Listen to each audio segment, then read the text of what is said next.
शामिल कयूं था एहसास शनास दिलनि लाइ ही ख़ूबसूरत कालम जंहिंजे लफ़्ज़ लफ़्ज़ में हक़ीक़तनि जा मोती समायल आहिनि। अॼोके कालम जो शाइर आहे आशियानी कलंदरी जो सरवाण सैयद ग़ुलाम हैदर शाह। कालम जो उनवान आहे त जहिड़ा ॾाइण जा ॾंद तहिड़ा लालची जा लछण। पुराणे दौर में ॾाइणनि जा किसा ऐं कहाणियूं लिखबियूं बि हुयूं ऐं ॿुधाइबियूं बि हुयूं। ॾाइणनि जा किरदार ऐं रविया वॾड़ियूं पंहिंजनि नंढड़नि ॿारनि खे ॿुधाईंदियूं हुयूं ऐं ॿारड़ा वॾे शौक़ सां ॿुधंदा हुआ। उन्हनि मासूमनि जे ज़हन में हिकु ख़ौफ़नाक शिकल वारी ॾाइण वेही रहंदी हुई। ईअं अला लोक ऐं सूफ़ी दरवेश सिफ़त इंसान बि दुनिया ऐं दुनियावी मकर फ़रेब धोखेबाज़ी खे बि उन ॾाइणी लालच सां तशबीह ॾींदा आया आहिनि।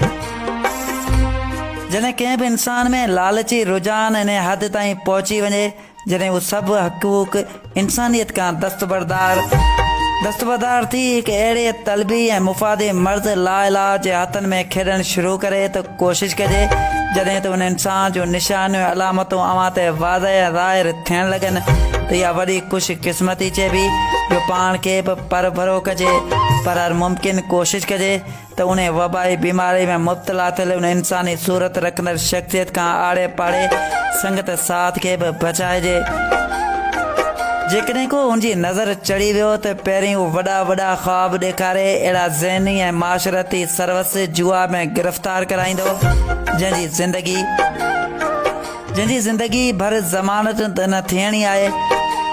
लालची पाण बि फासे पर सभिनी खे उन सुराख आफ्ता ॿेड़ी में सवार कराए जंहिंजा सुराख कंहिं फौलादी औज़ारनि खां बि बंदि न थियनि। जीअं जीअं अंदरि वेंदो पियो तीअं तीअं लालच ऐं ख़्वाहिशूं उनखे पंहिंजी ॼार में क़ैद कंदियूं वेंदियूं जंहिंमें निकिरण लाइ न को दर न को दरी। ज़िंदगी जूं ख़ूबसूरत बहारूं बि खिज़ा में गुम थी वेंदियूं। राति ॾींहुं हिकु जुस्तजू जी पूराई लाइ एसि ताईं मसरूफ़ थी वञण जो सभिनी रिश्तनि इबादतनि शुगलनि खां बि गाफ़िल फ़क़्ति लालच जी तमन्ना ते तमन्ना सिहत जी ख़राबी में घिलजी वञी कारी क़बर जो ख़ाज थींदो। जीअं हिकु कीमियागर कीमियागिरी सोन ठाहिण जे पोयां पंहिंजी सॼी हिलाल रोज़ी त क़ुर्बान करे छॾे थो पर छेणनि जे टांडनि ते अखियुनि जो नूर बि विञायो छॾे। जीअं न जदीद दौर में बुटकुआनि जी रांदि में आराम ऐं सुकून बर्बाद करे उन पबजी गेम जे शौक़ीन वांगुरु अहिड़ो चरियो थी वञिजे जो गिद्दियूं बदर वारा बि क़बूलनि खां इनकार करे छॾनि। इहे हिकु लालची शख़्स कंहिं शोबे हयात सां मनसूब थी करे अञा घणो जो नारो हणंदे जॾहिं उन अंदरि लही पवे थो त उनजो असर ऐं पछाड़ी वॾी इबरत आमेज़ हूंदी आहे। अहिड़नि अशख़ासनि खे धप ऐं बदबूदार निज़ाम जे थुबड़ में सड़दे जलंदे ॾिठो वियो आहे।